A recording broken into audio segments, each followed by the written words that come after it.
Morning everyone. It's युवा में आप सभी का स्वागत है। आई होप सो आपने जो लास्ट की जो क्लासेस हैं वो अच्छे से देख ली होंगी। लास्ट क्लासेस में हमने किस तरह से क्वेश्चन पेपर को सॉल्व किया और किस तरह से क्वेश्चन पेपर को सॉल्व करते समय हमने सारी यूनिट्स जो पूरा का पूरा सिलेबस है उसको भी आसानी से समझ लिया कि ये क्वेश्चन किस यूनिट से आ रहा है। लास्ट जो हमने क्लासेस देखी हैं और जो लास्ट जो हमने क्लासेस ली हैं उन क्लासेस में हमने एक चीज बहुत अच्छे से सीख ली है कि क्वेश्चंस को कैसे अटेम्प्ट करना है। लास्ट क्लास में हमने ये भी देखा कि कैसे एक एलिमिनेशन मेथड के थ्रू जो क्वेश्चंस हमारे बन रहे हैं, खासकर फैक्चुअल इंफॉर्मेशन को मिलाकर, कंसेप्चुअल इंफॉर्मेशन को मिलाकर और सब्जेक्ट की जो डीप इंफॉर्मेशन है, जो नॉलेज होती है सब्जेक्ट की, उसको मिलाकर किस तरह से क्वेश्चंस हमारे सामने एक डायनेमिक रूप में आया और हमने उसको किस तरह से सॉल्व किया। इन सारी की सारी चीजों को हमने लास्ट क्लासेस में देखा। उन लास्ट क्लासेस में क्वेश्चन को सॉल्व करते समय हमारे जहन में ये भी क्लियर हो गया कि जब हमारी क्लासेस स्टार्ट होंगी तो हम अपनी क्लासेस को कितना डायनेमिक बनाने वाले हैं, यानी कि सब्जेक्ट को लेकर कितनी इंपॉर्टेंट चीजें और कितनी बारीक चीजें हम क्लास में डिस्कस करने वाले हैं। वो सारी की सारी चीजें हमने आसानी से देखी और समझी भी कि किस तरह से क्वेश्चंस को जब हम पढ़ते हैं तो हमारे सामने लगता है कितना हैवी क्वेश्चन है यार, वो हमारे कंसेप्ट को हिला देगा, वो हमारे कहीं ना कहीं कंसेप्ट को ढीला कर देगा, वो कहीं ना कहीं हमारे जो कंसेप्ट होते हैं, जो हमारा कॉन्फिडेंस होता है वो उसको लूज कर देगा। लेकिन जब हमने क्वेश्चंस को रीड किया तो फिर हमने उसको ऑप्शंस देखे, फिर कितने आसानी से हमने क्वेश्चन को सॉल्व कर दिया। लास्ट की जो क्लासेस हैं उनको आप अच्छे से देखिए और समझिए कि हमारी जो क्लासेस होने वाली हैं वो कितनी ज़्यादा डायनेमिक होने वाली है। यानी कि जो हमारा एग्ज़ाम है, जो बच्चे 2024 के लिए तैयारी में है, जो हमारा एग्ज़ाम है वो एग्ज़ाम किस तरह से एक ट्रेंड और एक पैटर्न जो अपडेटेड सिलेबस के थ्रू जो यूजीसी क्वेश्चंस तैयार कर रहा है एनटीए की मदद से, तो हमने वो देखा किस तरह से हमने क्वेश्चन को सॉल्व करना है। लास्ट वाली क्लास भी हमने देखी थी, जो थर्ड सेशन था उसमें हमने देखा था कि किस तरह से क्वेश्चन फैक्चुअल इंफॉर्मेशन के साथ आ रहे हैं और उन फैक्चुअल इंफॉर्मेशन के साथ वो असेंबल करते हैं क्वेश्चंस को और कहीं ना कहीं वो इंटरेस्टिंग चीजें बन जाती हैं। सो आज की क्लास में भी हम फोर्थ सेशन को स्टार्ट करेंगे और उस सेशन को स्टार्ट करते समय हम देखेंगे कि क्वेश्चंस को कैसे अटेम्प्ट करना है, क्वेश्चंस को कैसे सॉल्व करना है, कौन कौन से मेथड यूज करने हैं, कहाँ कौन से कंसेप्ट की जरूरत है, फैक्चुअल इंफॉर्मेशन की जरूरत है, क्या क्या चीजें हैं और खासकर क्वेश्चन को कैसे रीड करना है। तो ये मैं बता दूं, हमने जो कोर्स, एक बार फिर से छोटी सी जानकारी दे दूं कि हमने जो कोर्स स्टार्ट किया है वो कोर्स कंप्लीट 5 महीने का है, 5 मंथ का है।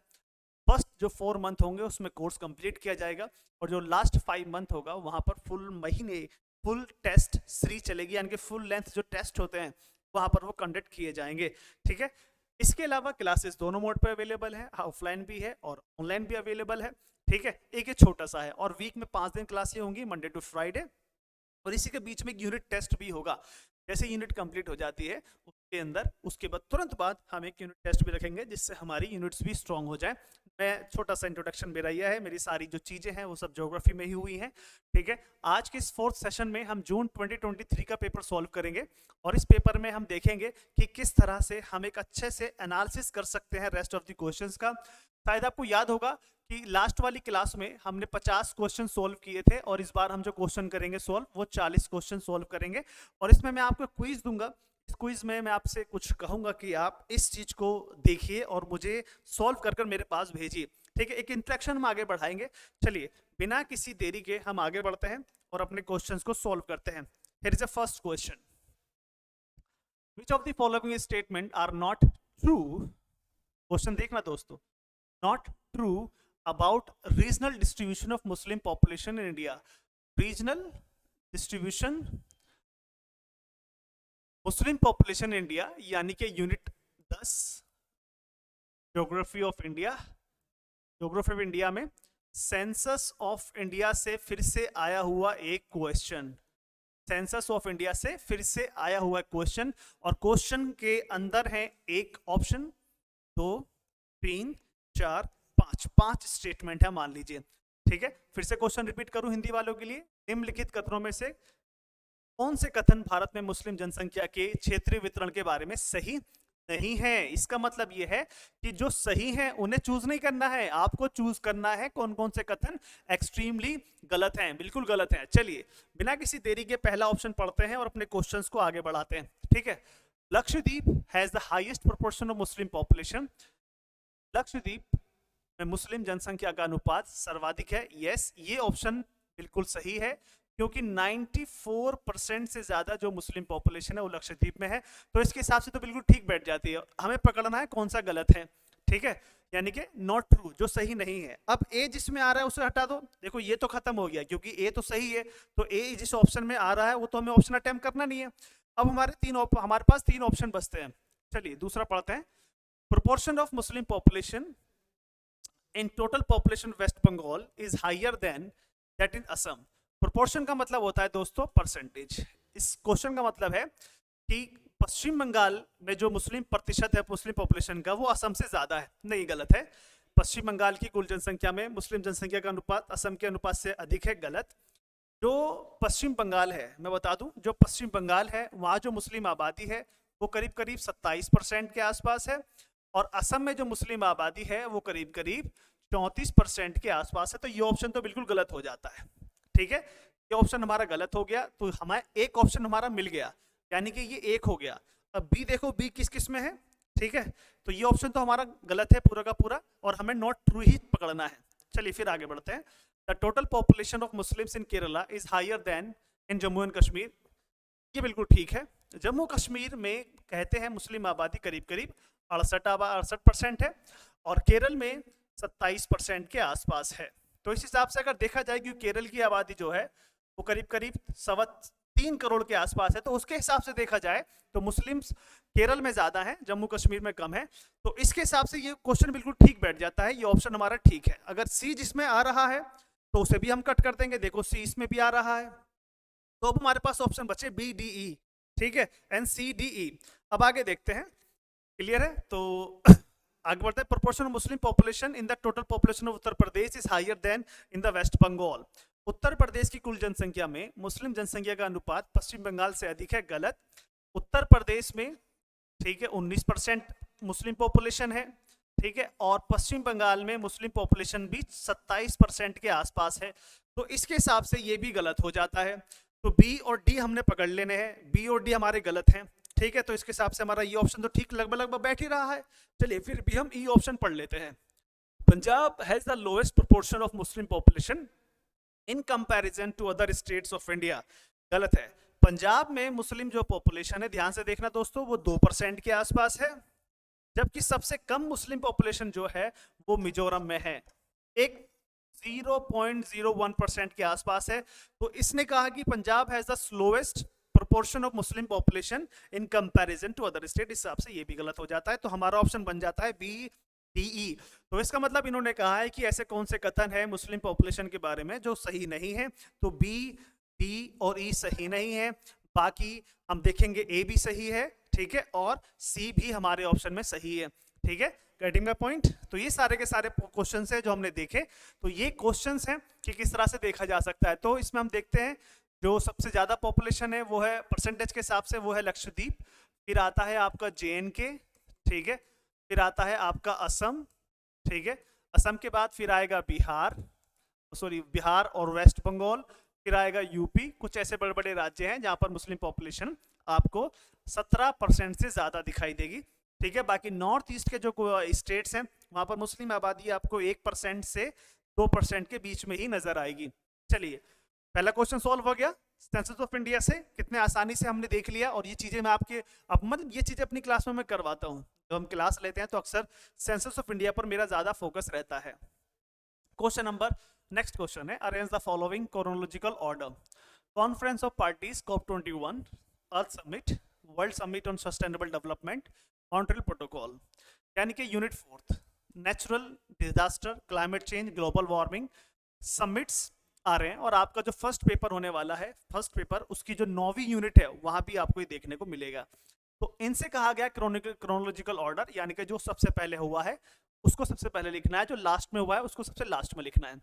मॉन्ट्रियल प्रोटोकॉल 1987 में हुआ, 1987, और ये ओजोन को लेकर हुआ था, ठीक है। इसके अलावा अर्थ समिट 1992, ठीक है, रियो डी जेनेरियो भी कह सकते हैं इसको हम। उसके अलावा world summit on sustainable development, ये 2002 में हुआ है दोस्तों।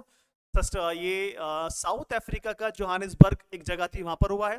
और COP 21 कॉन्फ्रेंस ऑफ पार्टीज ये पेरिस में हुआ है 2015 में, इसके तो कहने ही क्या है, ठीक है 2015 में। और अभी 26 भी होना है, इजिप्ट में होना है COP 26। COP 26 कहाँ पर होना है, इजिप्ट में होना है, ठीक है। तो इस हिसाब से आप लगा दीजिए भाई, दुनिया को फिगर है ना, CFC, HFC, ठीक है, ना जाने ऐसी कितनी गैसेस जो हमारे घर से रिलीज हो रही हैं, फ्रीज से, रेफ्रिजरेटर जिसे कहते हैं, वो धीरे धीरे ओजोन, ठीक है, इसको हम जनरली कहते हैं क्या, स्ट्रेटोस्फीयर में जो ओजोनोस्फीयर है, ओजोन मंडल है, वहां पर मिलने वाली जो उनकी तादाद बढ़ रही है। और हमें अच्छी तरह मालूम है जो ओजोन है, ठीक है, वो हमें अल्ट्रा वायलेट रे से प्रोटेक्ट करती है। तो उसके उसके संबंध में पूरी दुनिया में मॉन्ट्रियल कनाडा के अंदर पहला वो हुआ था 1987 में हुआ था। तो इसके हिसाब से देख लीजिए पहला कौन सा बनने वाला है, तो ये ऑप्शन तो खत्म हो जाता है, ये भी ऑप्शन खत्म हो जाता है, डी है। उसके बाद वर्ल्ड सस्टेनेबल डेवलपमेंट है, ठीक है, और नहीं सॉरी, पहले डी आ गया, ठीक है, उसके बाद अर्थ समिट आ गया, बी आ गया, फिर वर्ल्ड सस्टेनेबल डेवलपमेंट आ गया, और फिर ये आ गया, हमारा ऑप्शन ये बन जाता है, सीधा सिंपल सा ऑप्शन है, इसमें ज़्यादा सोचने वाली बात भी नहीं है, ठीक है। तो कितनी आसानी से हमने जो हमारी स्कीम्स है, जो हमारे समिट्स हैं जो पूरी दुनिया में हुए हैं सस्टेनेबल डेवलपमेंट को लेकर, कार्बन न्यूट्रल को लेकर, ठीक है, और ओजोन को लेकर, तो उसको लेकर हम लगातार देख रहे हैं। और हम इसको ये भी पढ़ेंगे अपनी क्लास में किस तरह से UNFCCC, ठीक है, कितनी बड़ी एजेंसी है जो लगातार पूरी दुनिया में पृथ्वी को बचाने की मुहिम को लिए हुए है। दुनिया ग्लोबल वार्मिंग और क्लाइमेट चेंज जैसे बड़े बड़े इश्यूज को लेकर दुनिया भर में सबमिट किए जा रहे हैं। Next questions, Which one of the following glacier is located in Pir Panjal range of Himalaya? Pir Panjal range, जो बच्चे, ठीक है, मेरी क्लास में रहते हैं, अक्सर मैं उन्हें बताता हूँ कि अगर हिमालय हम पढ़ते हैं तो हिमालय को इस तरह से देखा जाता है, ठीक है, और इस हिमालय में देखने के बाद हमें पता चलता है अगर ये वाला हिस्सा, जनरली ये हिस्सा, ठीक है, ट्रांस हिमालय है, या तिब्बतन हिमालय है, या टैथिस हिमालय है, इसे ग्रेट हिमालय कहते हैं, इसे मिडल हिमालय, शिवालिक हिमालय। यहाँ पर हम देखते हैं ये कराकोरम रेंज है, ये लद्दाख रेंज है, और ये जास्कर रेंज है। यहाँ पीर पंजाल देखने को मिलेगा आपको, धौलाधार देखने को मिलेगा, ठीक है, नागटिबा, महाभारत, मैसूरू, ऐसे मसूरी, दुनिया भर की जो वो हैं सीरीज जो है पैरेलल रेंजेस हैं वो आपको देखने को मिलेंगे। तो क्वेश्चन यहाँ से आया है कि विच one of the following is located in Pir Panjal range of Himalaya, ठीक है। तो कौन सा ग्लेशियर जो है वो पीर पंजाल श्रेणी में स्थित है, ध्यान से देखना, बहुत इंपॉर्टेंट बता रहा हूँ मैं आपको चीजें। सियाचिन ग्लेशियर कराकोरम के पास है, ठीक है, तो ये तो वैसे ही खत्म हो जाता है, ठीक है, ऑप्शन में नहीं है। पैफो ग्लेशियर ये भी कराकोरम के पास ही है, तो ये भी एंड हो जाता है। बतूरा ये भी वही है। सोना पानी ग्लेशियर और लेडी ग्लेशियर ये जो है दोस्तों, ये जो पीर पंजाल पर पाया जाता है, कहाँ पाया जाता है, पीर पंजाल पर पाया जाता है। बाकी तीनों के तीनों ग्रेट मीन जो तिब्बत हिमालय है, जो कराकोरम रेंज है, वहां पर आपको देखने को मिलेंगे। सियाचिन, ठीक है, सो बैफो, बतूरा, हिस्पर, ठीक है, ऐसे जो बड़े बड़े हिमनद हैं ये आपको देखने को मिलेंगे। सियाचिन के बारे में थोड़ा बता दूं, नुब्रा वैली क्या है, नुब्रा वैली जिसका मतलब होता है वैली ऑफ रोजेस, ठीक है, जहाँ बहुत बड़ी तादाद में रोजेस आपको देखने को मिलेंगे। इसके थ्रू, इस घाटी, इस मतलब नुब्रा वैली के थ्रू सियाचिन पहुंचा जाता है। और सियाचिन के बारे में एक इंपॉर्टेंट क्वेश्चन ये है कि this is the largest glacier outside the polar region. As we know that कि अंटार्कटिका महाद्वीप पर लैम्बर्ट ग्लेशियर है। कौन सा ग्लेशियर है दोस्तों, लैम्बर्ट ग्लेशियर, जो दुनिया का सबसे बड़ा ग्लेशियर है। अगर हम पोलर एरियाज को छोड़ दें, नॉर्थ पोल और साउथ पोल, तो उसके बाद दुनिया का सबसे बड़ा जो ग्लेशियर है वो है सियाचिन ग्लेशियर, जो आपको इस वाले पोजीशन पर देखने को मिलता है, ठीक है, यहाँ पर देखने को मिलता है। और इस कराकोरम रेंज, जिसे कृष्णगिरी भी कहा जाता है, एक्चुअली इसको कहा जाता है नर्सरी ऑफ द ग्लेशियर। क्या कहा जाता है, नर्सरी ऑफ द ग्लेशियर। जब हम हिमालयन ज्योग्राफी पढ़ते हैं, जब हिमालयन के बारे में पढ़ते हैं, ठीक है, तो हम उसमें इंडियन ज्योग्राफी में जब हिमालय के बारे में पढ़ते हैं तो बेसिकली मैं यहाँ पर आपको बहुत डीप लेके जाता हूँ, दिखाता हूँ कि किस तरह से हम हिमालय को पढ़ना है, ठीक है। तो ये बहुत इंपॉर्टेंट हो जाता है, कितने आसानी से हमने क्वेश्चन को निकाल दिया पूरा का पूरा, ठीक है। आगे बढ़ते हैं। Who among the following scholars strongly advocated the idea of possibilism? निम्न में से किस विद्वान ने संभववाद की विचारधारा का मजबूती से संबंध मतलब समर्थन किया? ध्यान से देखना, possibilism means France, France, France means Febvre, Febvre से आगे ब्लास, ठीक है। तो ये पूरी की पूरी कहानी है। अब इसमें से ऑप्शन में देख लीजिए आप, ठीक है, जहां पर दो चीजें मिलती है तो उन्हें पकड़ लेंगे, रेड्जल एंड रिटर। देखो रेड्जल जो है वो निश्चयवादी समर्थक था, डिटर्मिनिस्टिक, मतलब whole activities are controlled by nature. तो भाई ये पॉसिबिलिज्म के तो साथ था नहीं, ठीक है। रिटर भी टेलीलॉजिकल ज्योग्राफर था, धार्मिक ज्योग्राफर था, ठीक है, तो ये भी दूर तक नहीं होते हैं, चलो छोड़ो। ब्रून्स एंड सावर, ब्रून्स का तो छोड़ दीजिए, सावर के बारे में कहा जाता है कल्चरल ज्योग्राफी, लैंडस्केप जैसे शब्दों को इन्होंने यूज करा है, तो ये पॉसिबिलिज्म के समर्थक जरूर थे, ठीक है, लेकिन ज्यादा स्ट्रांगली एडवोकेट इन्होंने नहीं किया था, तो कट कर दीजिए।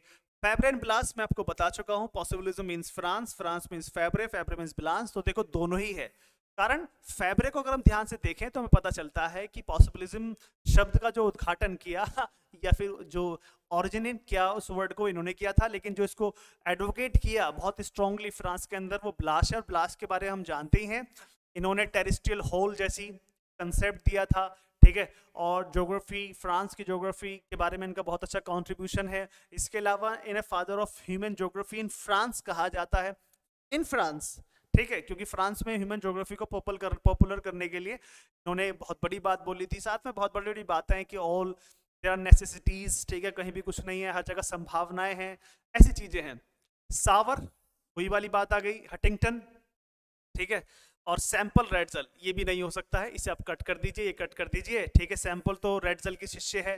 तो इस तरह से अगर हम ध्यान से देखें तो हमारा जो ऑप्शन बन जाता है, ठीक है, एक तो हमारा ऑप्शन बन जाता है सी, क्या बन जाता है दोस्तों, सी, ठीक है, कि एक तो ये चीज आता है और एक है सी, ठीक है, मतलब एक हमारा बन जाता है डी, क्योंकि अभी थोड़ी देर पहले मैंने बताया था किस तरह से सावर ने भी सपोर्ट किया था खुलकर, तो हमारा ऑप्शन ये बन जाता है। तो ये दो ऑप्शन हमारे बिल्कुल ठीक नजर आ रहे हैं हमें, सी एंड डी।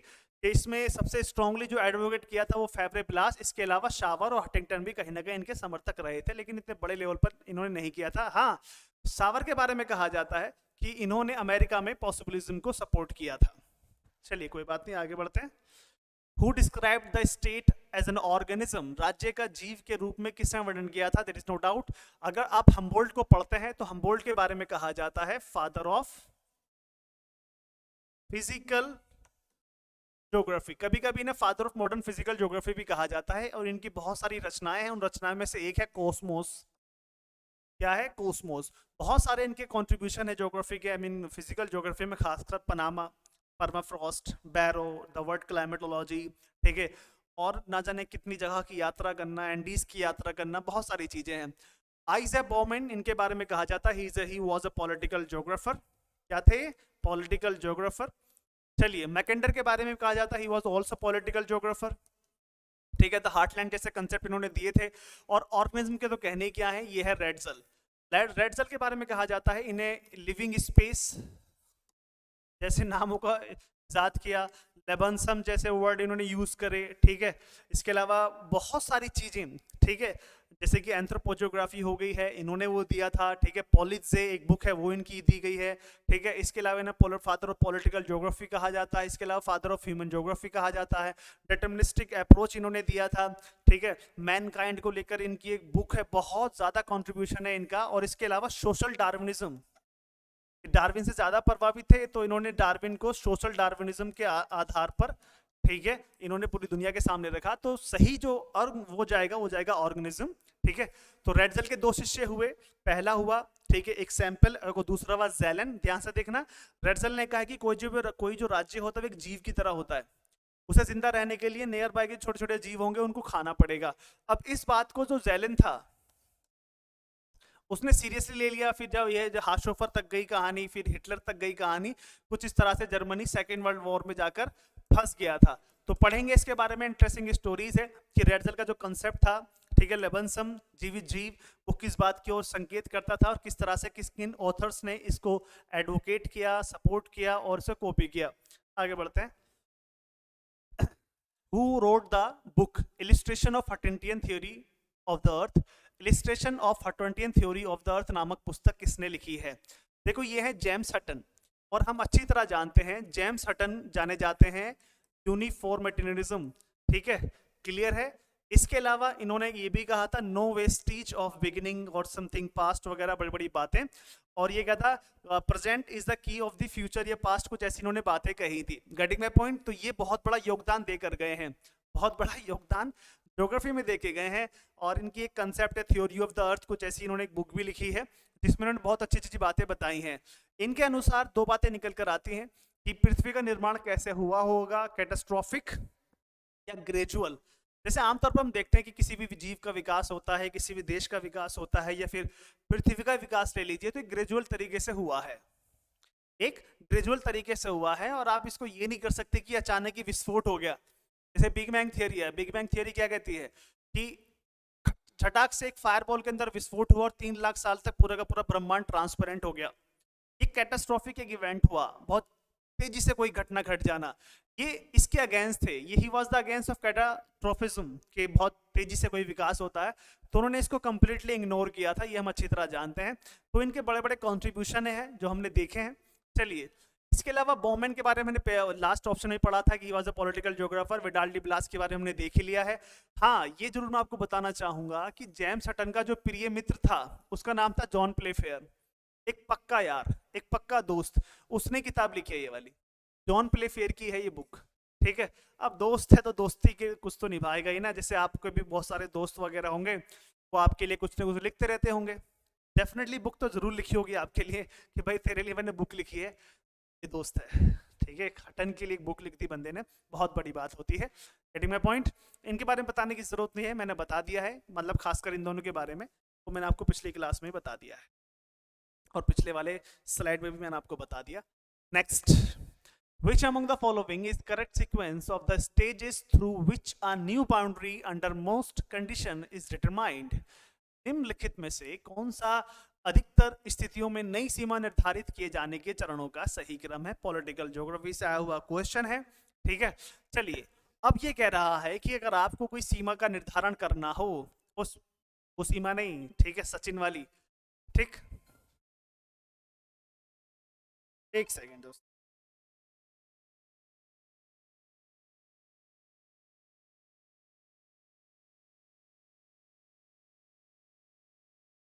ठीक है, वो सीमा नहीं। चलिए, इसमें देखते हैं क्या क्या चीजें आ सकती है।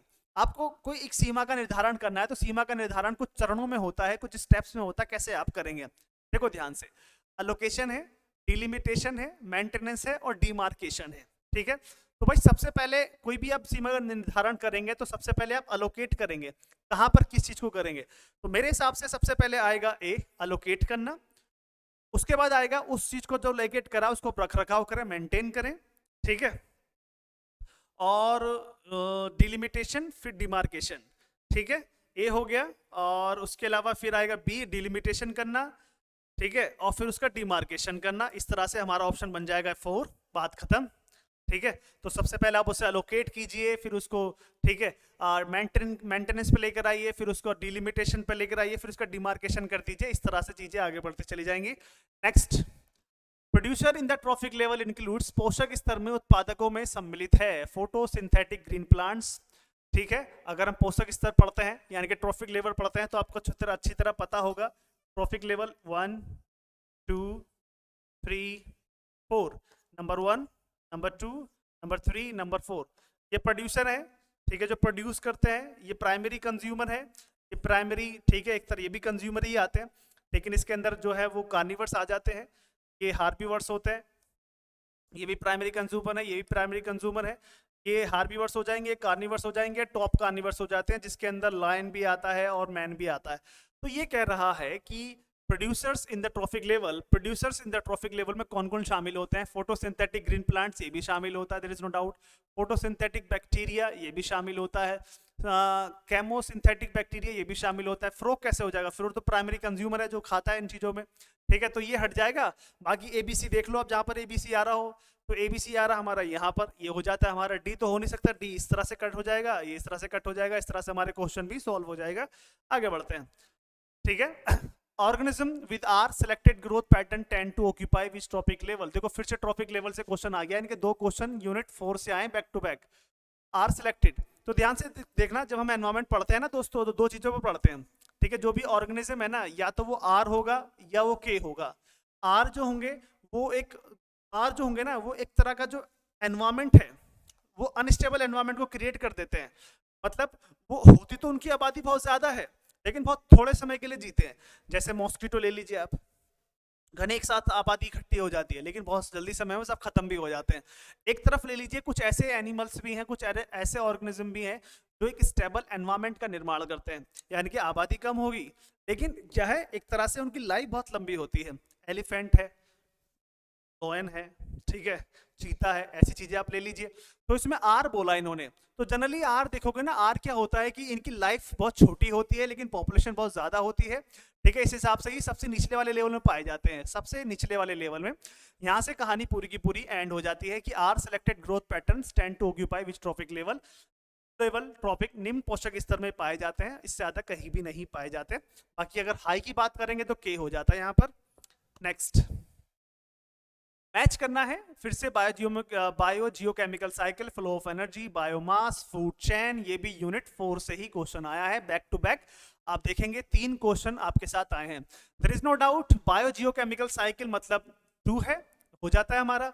और फ्लो ऑफ एनर्जी आप देखोगे nutrition, trophic pyramid, law of thermodynamics, ecosystem, तो ये हो जाएगा फ्लो ऑफ एनर्जी वाला लॉ ऑफ थर्मोडायनेमिक्स।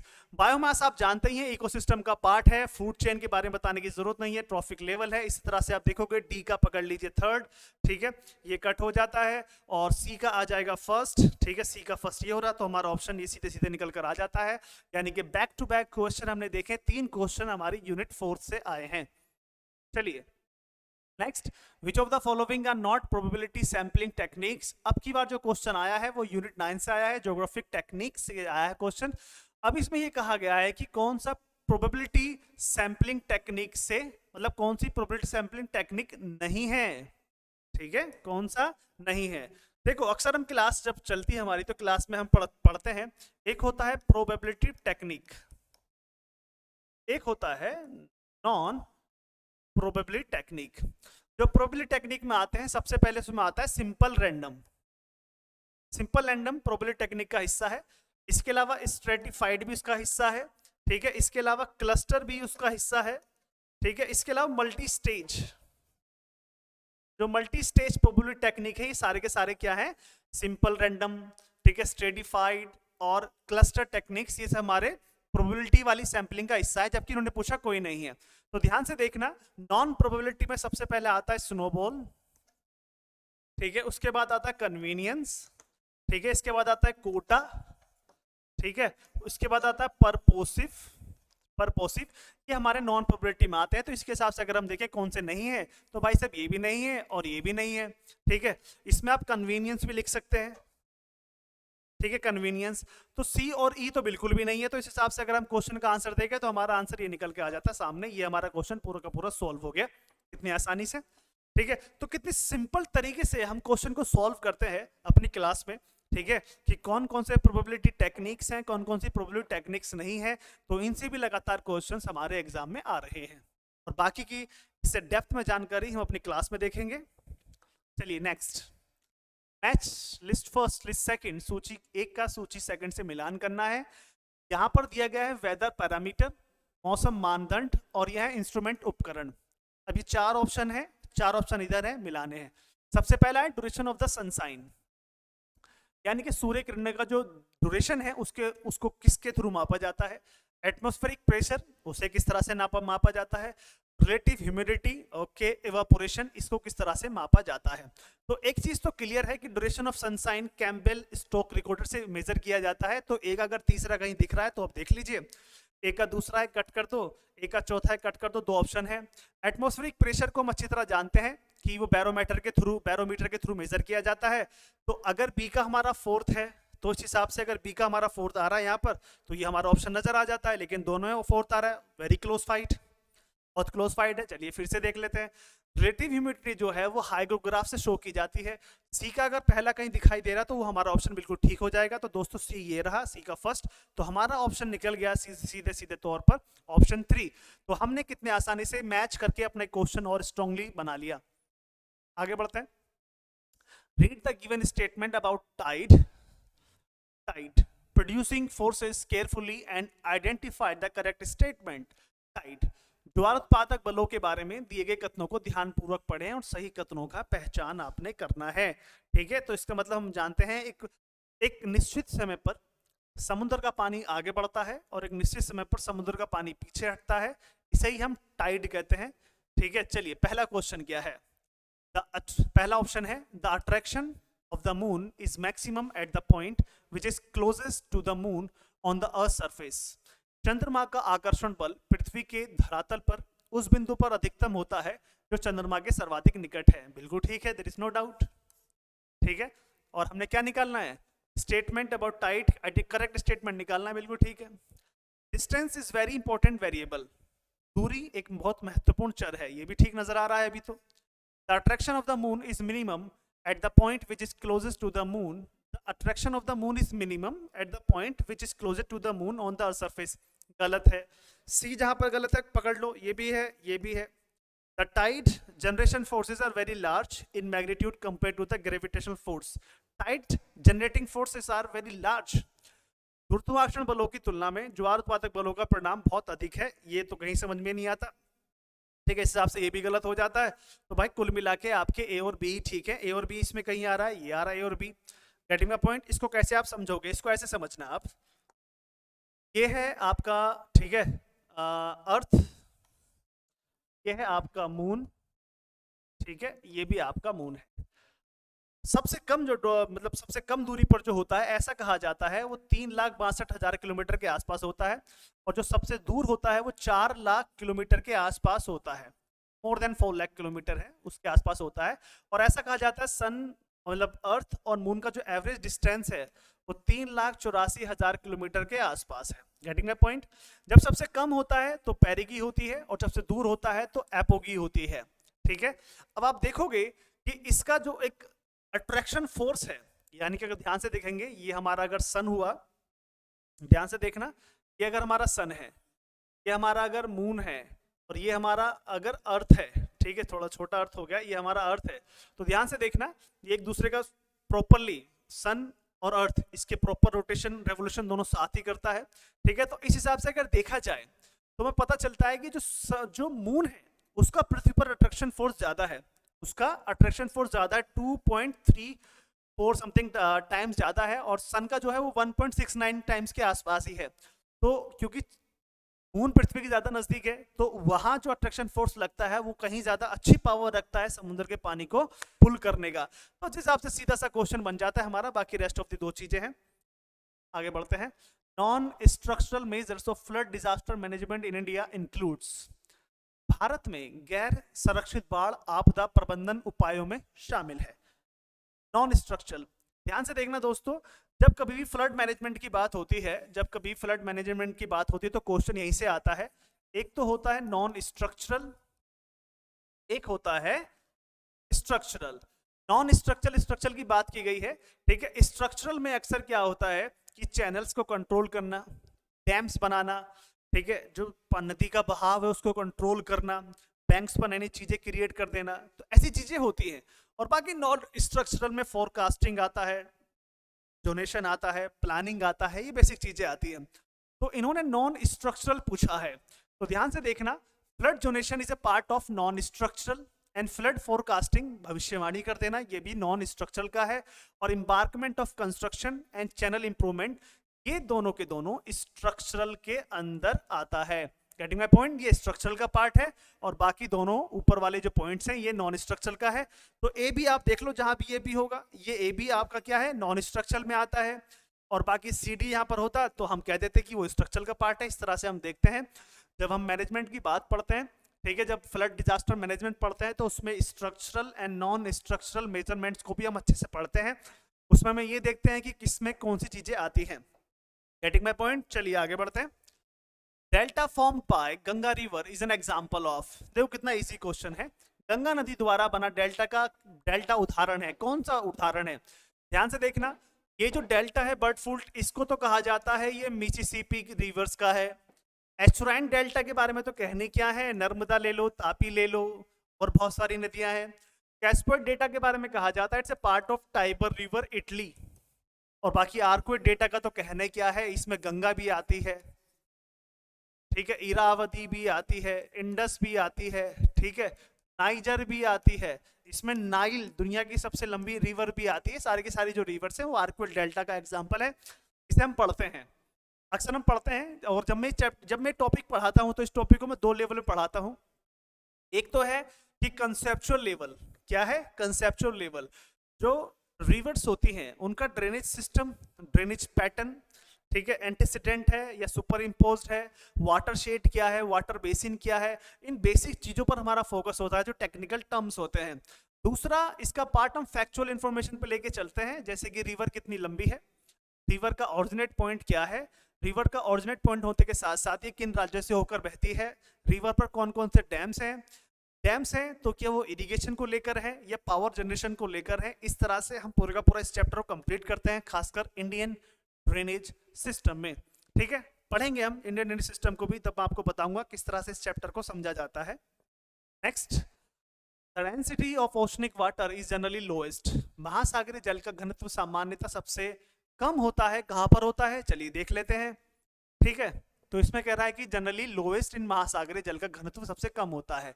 तो इसमें एक चीज कही जाती है कि जो इक्वेटोरियल रीजन है, इक्वेटोरियल रीजन है 0 डिग्री टू 5 डिग्री, ठीक है, नॉर्थ एंड साउथ वाला, या 10 भी हम कह सकते हैं, खासकर इसको कहा जाता है डोल्ड्रम, ITC-Z, ठीक है। तो यहाँ पर क्या होता है कि यहाँ थ्रू आउट द ईयर सन का रेनफॉल डायरेक्ट चमकता है, जिससे यहाँ पर इवापोरेशन हाई होता है, इवापोरेशन हाई होने के कारण यहाँ लगातार बारिश होती है, बारिश के होने से हम ये कह सकते हैं कि यहाँ पर फ्रेश वाटर की मात्रा ज़्यादा मिलती है, जिसकी वजह से ये क्वेश्चन भी सही हो सकता है कि सबसे कम जो वाटर की डेंसिटी होती है वो खासकर इक्वेटोरियल रीजन पे होती है। इसे रोक लेते हैं हम यहाँ पर, ठीक है, रोक लेते हैं। सब ट्रॉपिकल रीजन, सब ट्रॉपिकल रीजन दोस्तों ऐसा रीजन है जहां पर सैलिनिटी ज्यादा पाई जाती है, जहां सैलिनिटी ज्यादा पाई जाती है तो डेफिनेटली हम कह सकते हैं यहाँ पर डेंसिटी भी ज्यादा होगा, ये तो ऑप्शन वैसे ही कट हो गया। टेम्परेट रीजन भी उसी कैटेगरी में आता है, तो ये भी ऑप्शन आपका गलत हो गया। पोलर रीजन में मिलती है बर्फ, लेकिन अधिकतर हम देखते हैं कि वहां ज्यादा ठंडा होने की वजह से भी डेंसिटी ज्यादा रहती है, तो हमारा क्वेश्चन का आंसर बन जाएगा इक्वेटोरियल रीजन, कि वहां पर सबसे कम जल का घनत्व होता है। चलिए आगे बढ़ते हैं। विच of the following was introduced by Arnold. Arnold के बारे में तो एक बात याद कर लेना, इन भाई साहब का जो स्टडी है वो सेटलमेंट पर है, और the place name analysis the settlement study, यहाँ पर इनको क्लियर कर लेना, इनका नाम आते के साथ ही आपको ये चीजें तो पढ़ लेनी है, इससे ज्यादा कुछ भी नहीं सोचना इनके बारे में। Next, land forms associated with डेपोजिशनल activity. मैंने आपको लास्ट टाइम भी क्लास में बताया था कि erosional activity, transportation and डेपोजिशनल activity, ठीक है, और कुछ एजेंट है इसका, एयर है, ठीक है, वाटर है, वाटर में हम कह सकते हैं रिवर वाला है और सी वाला अलग है, ग्लेशियर है, कास्ट टोपोग्राफी है, ठीक है, दीज आर द एजेंट्स। ठीक है, अब इसमें है डेपोजिशनल एक्टिविटीज के बारे में पता लगाना कौन कौन सी, ठीक है, डेपोजिशनल एक्टिविटीज के थ्रू बने हुए हैं। सी केव्स आप देखोगे इरोजनल एक्टिविटीज के थ्रू होता है, तो इसे कट कर दो आप यहाँ पर, तो ये कट हो गया हमारा, ये कट हो गया।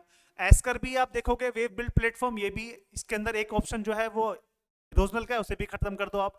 पलाया एंड मियंडर, तो पलाया एंड मियंडर देखो रोकेंगे थोड़ा इसको भी, पलाया एंड मियंडर, मियंडर भी इरोजनल पे होता है, तो सी जहां पर होगा उसे भी हम एंड कर देंगे, ये रसी हमारा, ठीक है।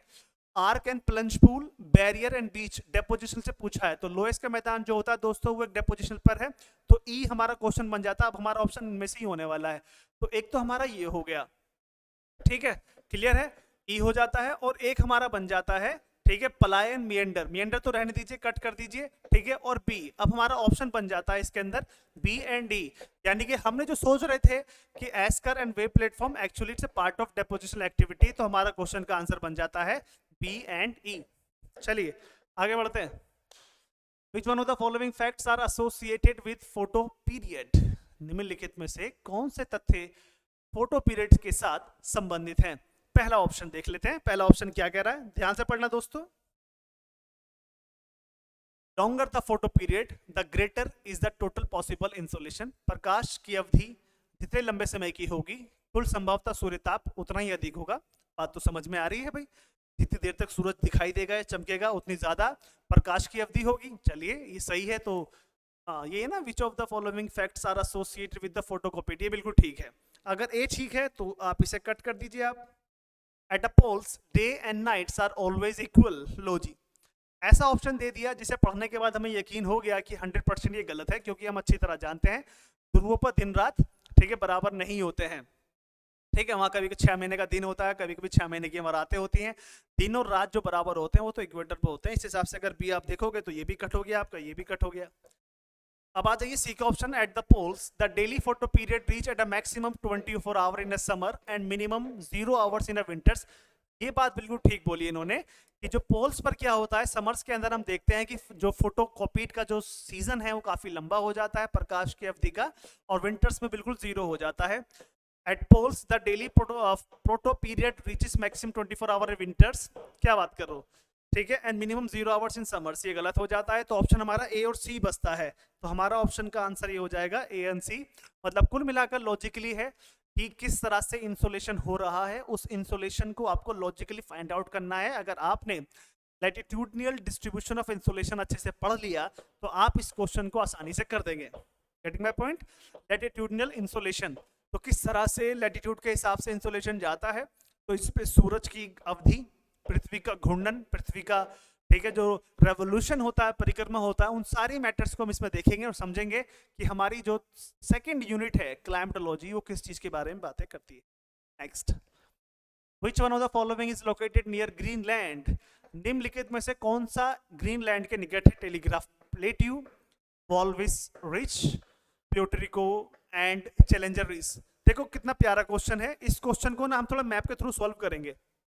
इसके थ्रू करेंगे, मैप के थ्रू सॉल्व करेंगे। ध्यान से देखना, यह है आपका 0 डिग्री, ठीक है, इक्वेटर लाइन, और हम बात कर रहे हैं अटलांटिक ओशन की। इसकी अटलांटिक ओशन की, अटलांटिक ओशन के बीचों बीच से होकर गुजरता है एक, ठीक है, जिसे हम कहते हैं मिड अटलांटिक ओशनिक रिज। क्या कहते हैं? Mid Atlantic oceanic ridge. अब ध्यान से इस चीज को देखना, मिड अटलांटिक ओशन रिज का मतलब क्या है, ठीक है, यहां से ये, ठीक है,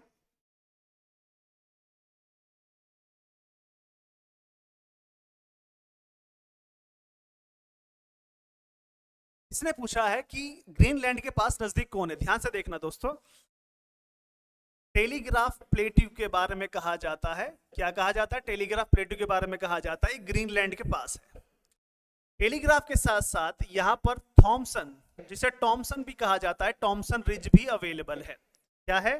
टॉमसन रिज भी अवेलेबल है। चैलेंजर के बारे में कहा जाता है, चैलेंजर जो है, चैलेंजर वो इक्वेटर के, ठीक है, दक्षिण में है चैलेंजर। और इसके बाद है वेल्विस रिज, अंगोला के पास, इसको हम कहते हैं वेल्विस रिज। क्या कहते हैं दोस्तों? वेल्विस रिज।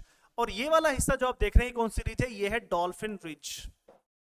क्या है दोस्तों? Dolphin ridge, Challenger ridge, Walvis ridge, ठीक है, टेलीग्राफ प्लेट्यू, ये ग्रीनलैंड के पास है। तो अगर हम ध्यान से पूरे के पूरे मिड अटलांटिक ओशन रिज को देखते हैं तो हम पाते हैं कि समुद्र, वहां दो प्लेट आपस में दूर जा रही हैं। दूर जाने की वजह से एक नई क्रस्ट का निर्माण हो रहा है, जिसकी वजह से वहां पर एक रिज का निर्माण हो चुका है जो एस की आकृति का है। बिल्कुल उसके उत्तर में आप जाएंगे, ठीक है, तो आपको टेलीग्राफ प्लेट्यू मिलेगा। जस्ट उसके बराबर में थॉमसन मिलेगा, जिसको टॉमसन भी कहते हैं। ग्रीनलैंड और इंग्लैंड के बीच का हिस्सा मैं बता रहा हूं। इक्वेटर के जस्ट नॉर्थ में आप देखोगे तो आपको डॉल्फिन रिज मिलेगी। इक्वेटर के जस्ट साउथ में देखोगे आपको चैलेंजर रिज मिलेगा, और इसी चैलेंजर रिज के नीचे आप देखोगे तो आपको वेल्विस रिज आपको देखने को मिलेगी। और जस्ट थोड़ा सा अगर आप आगे शिफ्ट हो जाते हैं तो ये बर्मुडा ट्रायंगल के पास आप जाते हैं तो यहाँ पर आपको प्यूर्टो रिको डीप मिलेगा, यानी कि प्यूर्टो रिको ट्रेंचेस मिलेगा, जो कि हमने लास्ट वाले क्वेश्चन में भी देखा था। तो इस तरह से हम सारे के सारे क्वेश्चंस, खासकर यूनिट 3 को जब हम पढ़ते हैं ओशनोग्राफी में, तो हम मैप्स का ज़्यादा यूज़ करते हैं। तो मैप्स के यूज़ करने पर हमें पता चलता है कि कहाँ कहाँ कौन कौन से रिजेस हैं, कौन कौन से वोल्केनोज हैं और कौन कौन से ट्रेंचेस हैं। तो कितनी आसानी से हमने क्वेश्चन को सॉल्व कर लिया मैप के थ्रू। आगे बढ़ते हैं। The characteristics of ocean water includes, महासागरीय जल की विशेषताओं में से क्या शामिल है? The distribution of ocean current is not affected by the distribution of density of oceanic water. क्या बात कर रहे हो यार? The distribution of oceanic current is not affected by distribution of density of, प्रभावित होती है यार। महासागरीय धाराओं का वितरण महासागरीय जल के घनत्व के वितरण द्वारा प्रभावित नहीं होता है, ठीक है। जल के घनत्व प्रभावित होता है भाई, प्रभावित होता है। तो अगर ए हमारा गलत हो गया तो इस हिसाब से हमारा ये भी ऑप्शन गलत हो गया, ये भी ऑप्शन गलत हो गया। Heat lost by the tropical ocean is major source of heat needed to drive the atmospheric circulation. उष्णकटिबंधीय, ध्यान से देखना, उष्णकटिबंधीय महासागर द्वारा उष्मा की क्षति वायुमंडलीय परिसंचरण के संचालन के लिए आवश्यक उष्मा का प्रमुख स्रोत है। वेरी गुड, बिल्कुल ठीक है। बिल्कुल ठीक है ये वाला point. Most of the heat absorb by the ocean in tropics is released as a water vapour in polar areas. Hindi में पढ़ते हैं। उष्ण कटिबंध में महासागर द्वारा अवशोषित अधिकांश उष्मा ध्रुवीय क्षेत्रों में जलवाष्प के रूप में निर्मुक्त होती है। कहा वहां जलवाष्प जाएगा यार, तो स्नोफॉल तो ऑलरेडी गलत है। अब यहाँ जहाँ सी आ रहा है, अब उसको भी हम देखें, अगर वो भी गलत हमारा हो जाता है तो ये भी गलत हो गया। तो इस हिसाब से भाई साहब हमारा जो ऑप्शन ठीक बनेगा वो बनेगा बी एंड डी। फिर भी हम डी को पढ़ लेते हैं। Less salty water at high latitudes. Exactly high latitudes पर आपको थोड़ा कम लवणीय जल मिलेगा। कैसे मिलेगा ध्यान से देखना। अगर आप नॉर्थ हेमिस्फेयर की बात कर रहे हैं तो 0 से 10 के बीच में, ठीक है, मिनिमम सैलिनिटी मिलेगा। और 20 से, ठीक है, 20 से 40 के बीच में आपको मैक्सिमम सैलिनिटी मिलेगा। उसके बाद आपको फिर मिनिमम मिलेगा। तो ये तो कह रहा है कि less salty water highly latitudes, ठीक है, बहुत कम सैलिनिटी मिलेगा पानी में। जबकि सदर्न हेमिस्फेयर में क्या होता है, 10 डिग्री से लेकर 30 डिग्री लैटिट्यूड तक आपको मैक्सिमम सैलिनिटी मिलेगा और 30 से लेकर 60 के बीच में आपको मिनिमम सैलिनिटी मिलेगा, ठीक है, और फिर धीरे धीरे और इंक्रीज होता चला जाता है। बट एनीवे, ठीक है, अब हमारा क्वेश्चन का ऑप्शन बन जाता है बी एंड डी। बात खत्म। चलिए आगे बढ़ते हैं। Which one of the following statements are correct. निम्नलिखित में से कौन से कथन सत्य हैं। कथन बहुत इंटरेस्टिंग है दोस्तों। Griffith Taylor gave a classification of cities based on age। Griffith Taylor ने नगरों का आयु आधारित वर्गीकरण प्रस्तुत किया था। वेरी गुड, ठीक है। जुवेनाइल, प्री जुवेनाइल, ठीक है, मैच्योरिटी, कुछ ऐसी चीजें थी। इन्होंने जो क्लासिफिकेशन दिया है ग्रिफिथ टेलर साहब ने, इन्होंने नगर को क्लासिफिकेशन दिया है वो 6 आधार में दिया है, यानी कि 6 कैटेगरीज में बांटा है। ये बात बिल्कुल हकीकत है। इसके अलावा मैं एक बात और बताता चलूं कि लुइस मम्फोर्ड या लेविस मम्फोर्ड जिन्हें कहते हैं, इन्होंने भी अपना ऑर्गेनिक क्लासिफिकेशन ऑफ सिटीज के बारे में 6 कैटेगरीज में डिवाइड किया है। 6 कैटेगरीज में डिवाइड किया है, ठीक है। सिटी एंड सिविलाइजेशन कोई बुक है लेविस मम्फोर्ड की, उन्होंने पूरे शहरों का वर्गीकरण 6 उसमें डिवाइड किया है।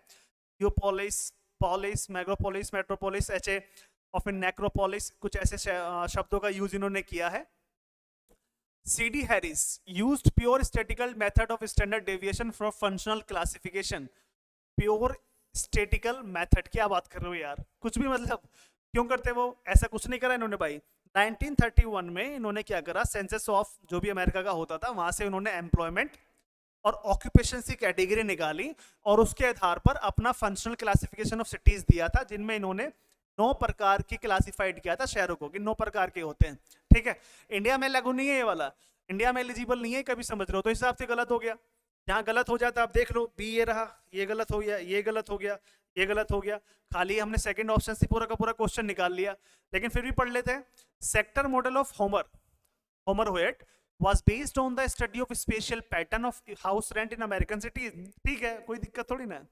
बर्गेस का ले लीजिए आप, होमर होएट का ले लीजिए आप, ठीक है, सारे के सारे ही हैं, इस पर बात करते हैं। Chandigarh was planned by Corbusier and Canberra by Walter Burley. बिल्कुल ठीक है, देयर इज नो डाउट। ये बहुत बार क्वेश्चन आ चुका है। चंडीगढ़ के वास्तुकार कौन है, ली कार्बोजियर। ल्यूटियंस हैं न्यू दिल्ली के। इस तरह से हमारा क्वेश्चन बिल्कुल ठीक हो जाता है। अगर जब हम अर्बन ज्योग्राफी पढ़ते हैं ना, तो अर्बन ज्योग्राफी में हम अक्सर पढ़ते हैं कि क्लासिफिकेशन ऑफ सिटीज में, तो जब इंडियन ऑथर की बात करते हैं तो इसमें अशोक मित्रा, जैन आते हैं।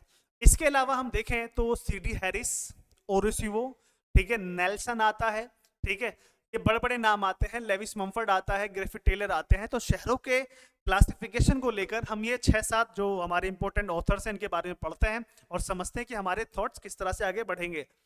Next, which of the following is used to represent the geographical data on chorochromatic maps. ठीक है, तो कोरोक्रोमेटिक मैप्स को समझने के लिए सबसे जरूरी है कि इन मैप्स को हम देखते हैं तो यहाँ पता चलता है कि कलर्स का सबसे ज्यादा यूज किया जाता है इसमें, ठीक है, कलर्स का सबसे ज्यादा यूज किया जाता है। मींस ज्योग्राफिकल डेटा को रिप्रेजेंट करने के लिए आप कलर्स का यूज करते हैं और यही क्रोमैटिक, यानी क्रोमैटिक का मतलब ही कलर ही होता है, तो इसको भी आप आसानी से पकड़ सकते हैं। तो हमारा ऑप्शन होगा ए। चलिए करेक्ट आंसर हमारा हो गया, अगले पे चलते हैं। Arrange the following elements of hill slope in correct sequence from top to bottom. Top to bottom, जब हम यूनिट फर्स्ट जियोमॉर्फोलॉजी पढ़ते हैं, जब हम स्लोप पढ़ते हैं, तो वहां पर मैं अक्सर कराता हूं ये वाला क्वेश्चन कि arrange the following element of hill slope in the correct. कैसे समझोगे, ऐसे समझना दोस्तों इसको आप, ठीक है, ऐसे समझना। ये हमारा एक पर्टिकुलरली, इसको मैं थोड़ा और सही से बना देता हूं।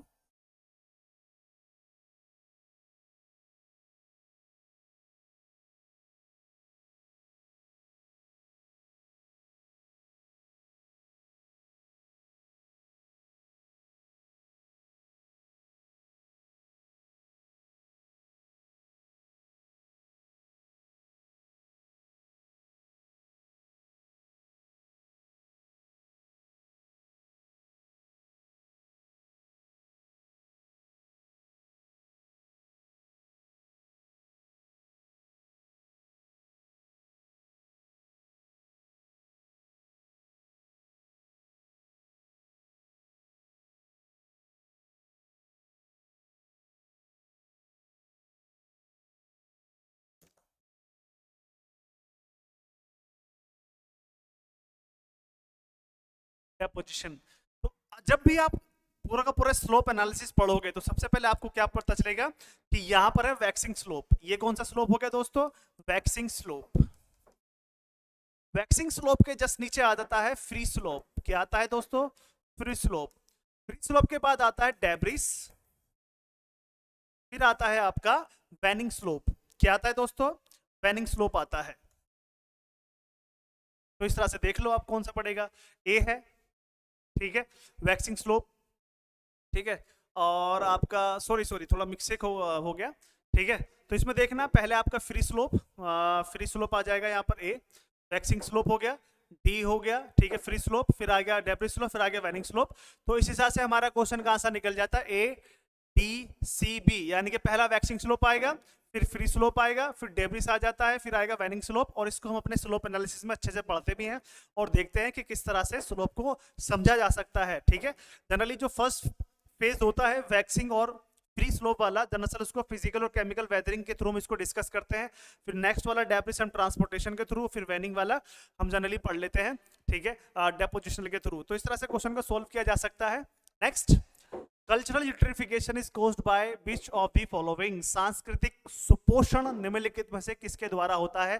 आंख बीच के इसको समझ लेना। जो झीलें होती हैं, नदियां होती हैं, तालाब होते हैं, अक्सर उसमें एंथ्रोपोजेनिक एक्टिविटीज क्या होती हैं? फालतू का मल जल उसके अंदर मिला देती हैं, जिसकी वजह से वहां पर एक तरह का एक डिजास्टर क्रिएट हो जाता है। तो अक्सर हम इसको पढ़ते हैं कि nutrition added into water bodies by anthropogenic factors. तो कल्चरल यूट्रिफिकेशन यही होता है, ठीक है, कि फालतू की जो एक्टिविटीज होती हैं, हम अच्छे खासे तालाब को, अच्छी खासी झील को भी एक नर्क बना देते हैं। तो वहां पर क्या है कि न्यूट्रिशन एडेड हो जाते हैं, जो कि वहां पर रहने वाले जीव जंतु होते हैं उनके लिए बिल्कुल भी जरूरी नहीं होते हैं। तो cultural eutrophication means nutrition added into the water bodies by anthropogenic factors. Anthropogenic factor means जो एंथ्रोपोजेनिक एक्टिविटीज होती हैं इंसानों की, उसको लेकर हम बात कर रहे हैं। नेक्स्ट, चलिए फिर से पढ़ते हैं question. Which of the following statement are not true about interstate distribution of scheduled caste population in India? अब इसने कहा है कि कौन सा सही नहीं है inter state distribution schedule caste, यानी कि देश में एससी पॉपुलेशन को लेकर क्वेश्चन है, ठीक है। और इस क्वेश्चन को हम पढ़ लेते हैं सही से क्या है। हमें पकड़ना है कौन सा सही नहीं है। जो सही है उनको हम छोड़ देंगे और जो गलत है उन्हीं को हमें चूज करना है।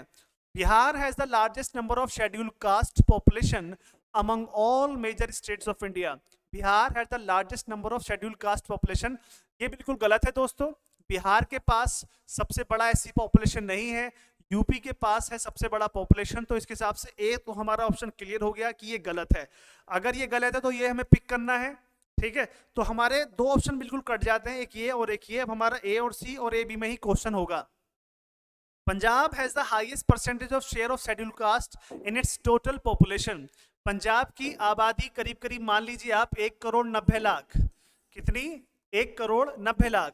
1,90,00,000 में से ऐसा कहा जाता है सेंसस ऑफ इंडिया के थ्रू कि करीब करीब 34% जो एससी पॉपुलेशन वहां पर रहती है। कितनी रहती है? 34%। तो पंजाब के पास सबसे ज्यादा परसेंटेज है शेड्यूल कास्ट का। तो ये ऑप्शन हमारा बिल्कुल ठीक है और ये हमें पिक नहीं करना है। तो अब हमें देख लेते हैं कि हमें पिक नहीं करना, तो ये हमारा गलत हो जाता है। तो हमारा ऑप्शन ए और सी बनेगा। Maharashtra has the third largest population size of schedule caste in India, ठीक है। चलिए अगर ये बात है तो आगे भी देख लेते हैं। कहां पर आ गया कि Tamil Nadu has more schedule caste. चलिए, Maharashtra has the third largest population size of schedule caste in India. मे भी हो सकता है, सबसे बड़ा तो यूपी है, ठीक है, फिर आएगा पश्चिम बंगाल, फिर महाराष्ट्र हो सकता है, फिर बिहार है, फिर तमिलनाडु है। ये 5 राज्य सबसे ज्यादा हैं, ठीक है। अब आता है Tamil Nadu has more schedule caste population than Andhra Pradesh, ठीक है। तो तमिलनाडु के पास शेड्यूल कास्ट पॉपुलेशन ज्यादा है एज कंपेयर टू। ये भी ऑप्शन ठीक नजर आ रहा है, लेकिन इसमें ज्यादातर है नहीं, तो हम ये कह देंगे। तो हमें जो गलत है उसे हमें पकड़ लेना है, ठीक है। तो Maharashtra third largest population size, Maharashtra नहीं है, महाराष्ट्र ऑलरेडी थर्ड पे ही आता है, ठीक है। तो इस हिसाब से हमारा ऑप्शन क्वेश्चन का आंसर बनेगा दोस्तों, ठीक है, सी। हम इसको ले लेते हैं, ए और सी वाला हमारा ऑप्शन ठीक है। चलिए आगे बढ़ते हैं। Who among the following were the leading advocates of quantitative revolution in geography?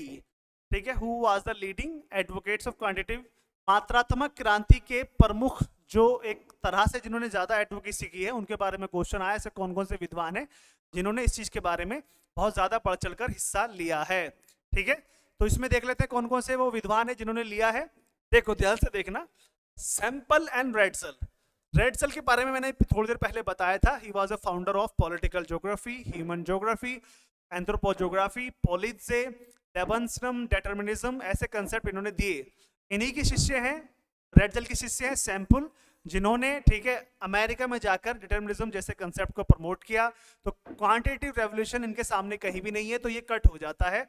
अगर ये कट हो जाता है तो ये भी ऑप्शन हमारा कट हो गया। Mackinder and Ritter, Mackinder was a political geographer और Ritter was a father of, मतलब एक तरह से फादर ऑफ रीजनल ज्योग्राफर, और ह्यूमन ज्योग्राफी में इनका अच्छा खासा कंट्रीब्यूशन है। तो इनका भी कोई लेना देना नहीं है क्वांटिटेटिव रेवोल्यूशन, तो बी भी हमारा गलत हो जाता है, तो इसको भी हम कट कर देते हैं।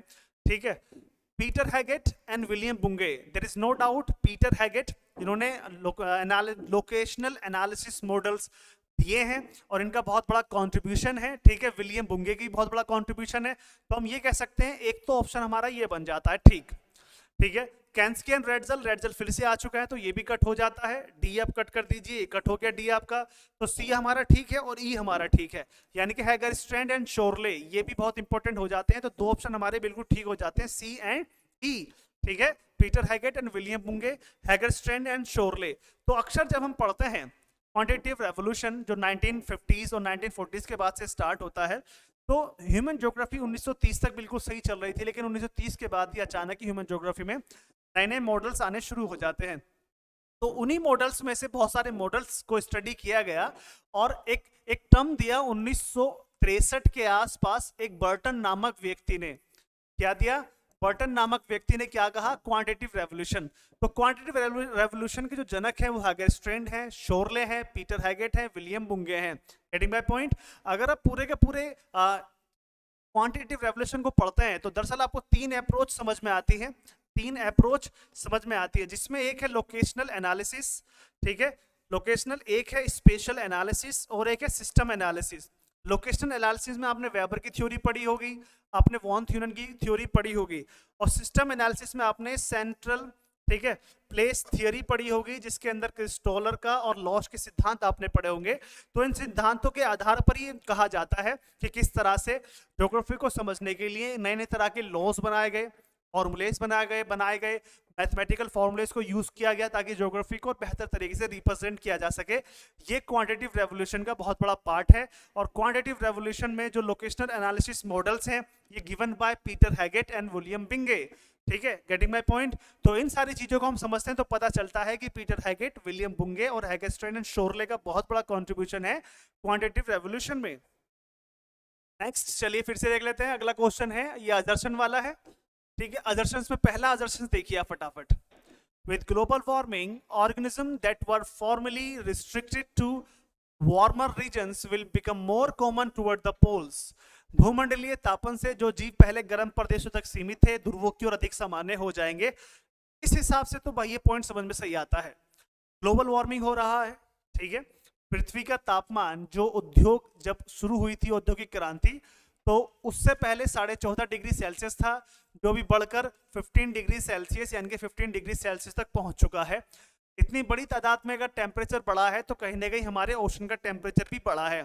तो ओशन का टेम्परेचर बढ़ा है तो ये बात बिल्कुल भी हकीकत नजर आती है कि जो ट्रॉपिकल लेवल के अंदर जो ऑर्गेनिज्म रहते थे, अगर ओशन पोल एरियाज का भी टेम्परेचर बढ़ गया वहां का, तो डेफिनेटली वो आगे मूव करेंगे। तो ये तो असर्शन बिल्कुल ठीक लगता है।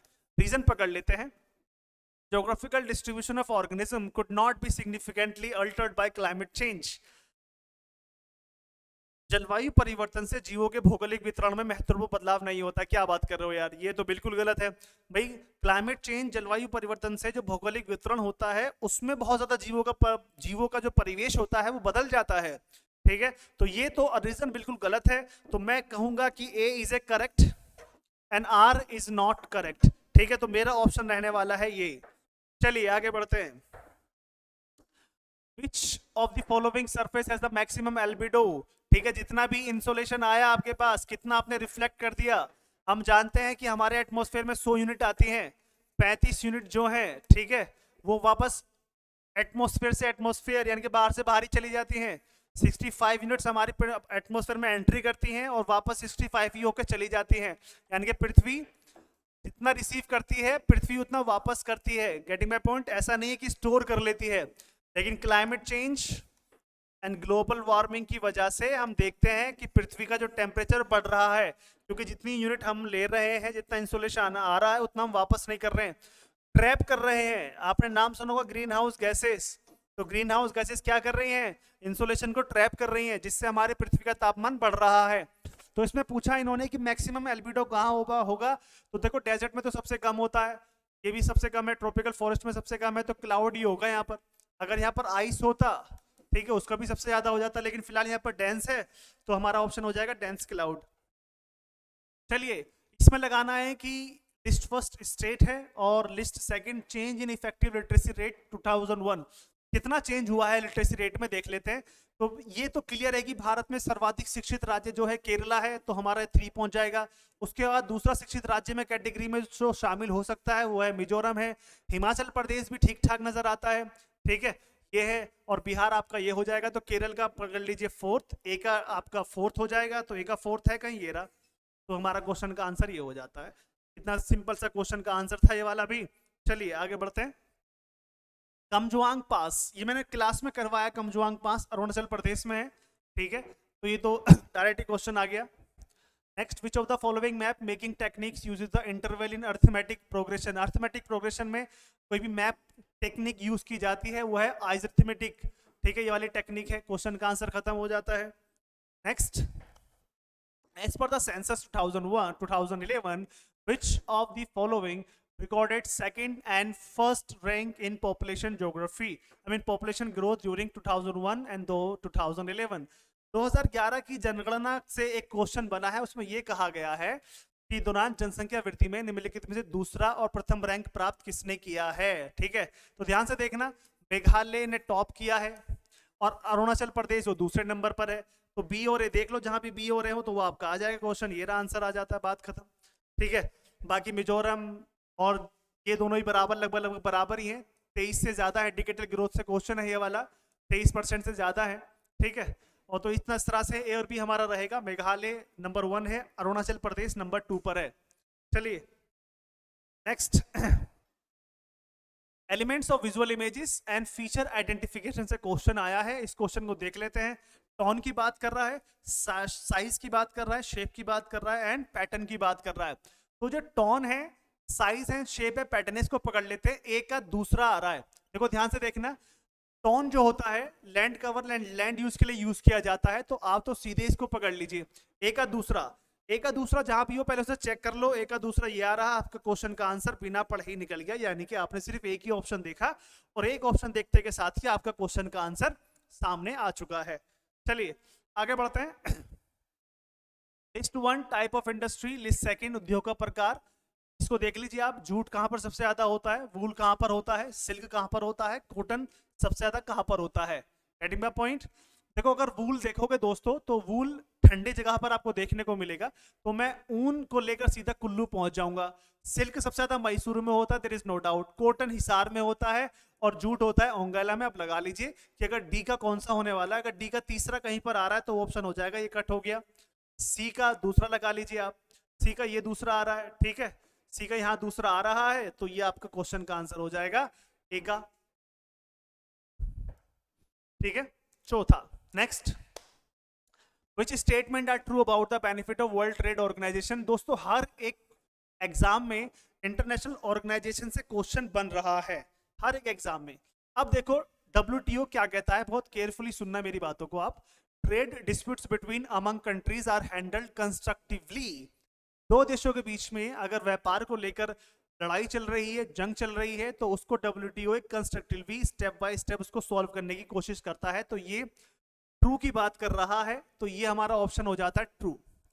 Liberalised global trade provides greater choice of products and there qualities, ये बात भी हकीकत है। लिबरलाइज्ड ग्लोबल ट्रेड, जितना लिबरल कर दिया है ग्लोबल ट्रेड को, उतने ज्यादा हमारे पास ग्रेटर चॉइस पैदा हो चुकी है। वरना पहले तो आप ये देखो कि शुरुआत में 20 40 50 साल पहले जब हम आजाद हुए थे तो हमारे पास कुछ भी नहीं था, तो ऐसी कंडीशंस में क्या था, हमारे पास चॉइस भी बहुत कम थी। आज आपके पास अगर जेब में पैसा है तो आपके पास चॉइसें बहुत ज़्यादा हैं, कोई भी फ़ोन ले लीजिए दुनिया भर में, जिस भी आपको मन लगेगा अपनी रेंज के हिसाब से। अगर आपको 1 लाख रुपए का फ़ोन लेना है तो उसकी वैरायटी बहुत ज़्यादा है, 2 लाख 3 लाख जितना भी जा सकते हो। कपड़े की चॉइस आपके पास बहुत सारी है, ये भी कहीं ना कहीं ठीक लग रहा है। ठीक है। रूल्स मेक्स लिफ्ट, मतलब rules makes life difficult for all, नियम सबका जीवन मुश्किल कर देते हैं। ये थोड़ा अजीब सा लग रहा है। नियम तो जीवन को आसान बनाने के लिए बनाए जाते हैं। तो इस हिसाब से अगर सी को मैं गलत मान लूं तो मेरा ऑप्शन तो ये कट हो जाता है, ये कट हो जाता है। चलिए आगे बढ़ते हैं। The liberalise trade cuts the cost of living, उदारीकृत व्यापार रहन सहन की लागत में कमी करता है। ठीक है, ये भी बात सही लग रही है कि रहन सहन की कमी में कमी करता है। दिस सिस्टम प्रमोट्स कॉन्फ्लिक्ट्स, मतलब WTO सिस्टम कॉन्फ्लिक्ट क्रिएट करता है, ये तो कहीं भी समझ में नहीं आता, तो मेरे हिसाब से ये गलत होना चाहिए। अगर ये गलत है तो ये वाला भी गलत है, तो मेरे हिसाब से क्वेश्चन ठीक बनेगा ये वाला A B एंड D का, तो ये ऑप्शन मेरा सही निकला है। बाकी सारे ऑप्शन गलत हैं। इस तरह से मैंने आसानी से एक समझ के आधार पर क्वेश्चन को सॉल्व कर दिया। Next, arrange the following seas in the ascending order of concentration of minimum to maximum. ठीक है, सबसे कम जो कंसंट्रेशन ऑफ किसका है, arrange the following seas in ascending order. ठीक है, ऑफ कंसंट्रेशन ऑफ, ठीक है, लवणता के आधार पर, सॉरी, इस सैलिनिटी की बात कर रहा है कि लवणता के आधार पर आपको चूज करना है कि सबसे कम लवणता कहां पर है और सबसे अधिक है। देखो रेड सी में तो सबसे ज्यादा है, ठीक है, सबसे ज्यादा है, तो देयर इज नो डाउट। ठीक है, बाल्टिक सी एक ठंडे क्षेत्र में मिलता है, ठीक है, यहाँ पर कुछ नया कुछ होता नहीं है ऑपरेशन टाइप का, तो यहाँ सबसे कम है। तो अगर सी को मैं ध्यान से देखूं, सबसे कम पे लेकर आता हूं, तो मेरा एक ही ऑप्शन बचता है, वो है डी। तो यानी कि पहले सी आएगा, फिर ब्लैक सी आएगा, फिर चाइना सी आएगा, फिर रेड सी आएगा। हमारा ऑप्शन वैसे ही ठीक हो जाता है, कितने आसानी से हमने निकाल दिया। ठीक है, और ये मैं आपको बता चुका हूँ, जब सैलिनिटी हम पढ़ते हैं तो खासकर हम जो इनक्लोज्ड बॉडी होती है, इनक्लोज्ड बॉडी, फॉर एग्जाम्पल आप ध्यान से देखोगे तो पता चलेगा,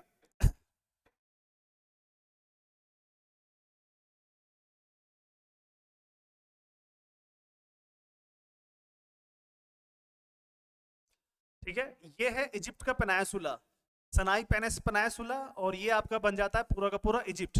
ये है आपका रेड सी, ठीक है, ये सुएज कनाल है, और ये वाला हिस्सा आप देखोगे ये इजराइल वाला हिस्सा होता है, ये फलस्तीन वाला है, और ये वाला हिस्सा है जॉर्डन। तो ये जो हिस्सा आप देखोगे बीच में, इसे कहते हैं डेड सी। ठीक है, और डेड सी के बारे में कहा जाता है कि इनक्लोज्ड वाटर बॉडी है, इवापोरेशन ज्यादा होता है, जिसकी वजह से सैलिनिटी भी ज्यादा है। इसके अलावा टर्की की एक वॉन झील भी है, जिसका दुनिया में सबसे ज्यादा सैलिनिटी पाई जाती है, जिसके अंदर छोटी छोटी हमारे मैप के थ्रू समझने की चीजें हैं, जिसको हम मैप के थ्रू समझेंगे। ठीक है, चलिए लास्ट देख लेते हैं कि which of the following principle of regional planning each region is considered as a subsystem of regional system whole. प्रादेशिक नियोजन के निम्नलिखित नियमों में किस में प्रत्येक प्रदेश को प्रादेशिक प्रणाली समग्री उप प्रणाली के तौर पर माना जाता है। देयर इज नो डाउट, उसे कहा जाता है principle of horizontal special unity, ये कहा जाता है। तो ये क्वेश्चन तो हम दरअसल जब रीजनल ज्योग्राफी पढ़ते हैं उसमें बताया जाता है, तो यहाँ तो ये क्वेश्चन वैसे ही सॉल्व हो गया। चलो आगे बढ़ते हैं। ठीक है, तो carbon sink is a new term, दुनिया में कार्बन डाइऑक्साइड या कार्बन का कितना ज्यादा, ठीक है, लेवल बढ़ता चला जा रहा है, तो उसको सिंक करने के लिए फॉरेस्ट सबसे अच्छा है। ज्यादा से ज्यादा फॉरेस्ट लगाइए, आप ग्रीन फॉरेस्ट लगाइए, इक्वेटोरियल फॉरेस्ट लगाइए, जिससे ज्यादा ज्यादा कार्बन सिंक को वर्ड को यूज किया जा सके। तो ये वर्ड इसके लिए ज्यादा पॉपुलर है, खत्म हो जाता है। ठीक है, और in which of the following countries of the world the farming is severely restricted by climate. Climate की वजह से सबसे ज्यादा जो प्रभावित है कृषि वो है कनाडा में, तो इसको आप, ठीक है, क्लिक कर लीजिए, कनाडा का ये ऑप्शन रहेगा। और इसी के साथ हमने जो जून 2023 का पेपर था सेकंड पार्ट, वो हमने सॉल्व किया। अब एक टास्क मैं आपको देता हूं, टास्क है कि लास्ट के जो 10 क्वेश्चन जो पैसेज वाले हैं, उन पैसेज के क्वेश्चंस, ठीक है, आप मुझे भेजिए और बताइए कि उनमें से जो आपका क्वेश्चन का आंसर है वो ये वाला ठीक है, ताकि फिर हम एक कन्वर्सेशन स्टार्ट करेंगे और देखेंगे कि पैसेज वाले क्वेश्चन को किस तरह से सॉल्व किया जाए। ठीक है, आई होप सो आपने सेशन को एंजॉय किया होगा। और इस सेशन में हमने देखा कि मैक्सिमम जो क्वेश्चंस है they are coming from the factual information था, आंकड़ों पर ज्यादा क्वेश्चन आधारित थे, लेकिन कुछ क्वेश्चन इसके अंदर जो कंसेप्चुअल भी थे, और कुछ क्वेश्चन इसके अंदर एक बेसिक अंडरस्टैंडिंग को लेकर भी थे कि आप किसी चीज को कैसे सोचते हैं। और कुछ क्वेश्चन इसके अंदर हमने देखे मैप बेस्ड भी थे, कि अगर मैप का आइडिया आपको अच्छे से पता है तो आप आसानी से क्वेश्चन को क्लिक कर सकते हैं। तो इसी के साथ ठीक है हमारा ये सेशन भी समाप्त होता है। मिलते हैं हम अगले सेशन में और कुछ बेहतरीन आइडियाज और बेहतरीन ट्रिक्स के साथ और बेहतरीन क्लासेस के साथ। तब तक के लिए गुड बाय, टेक केयर, बहुत बहुत शुक्रिया।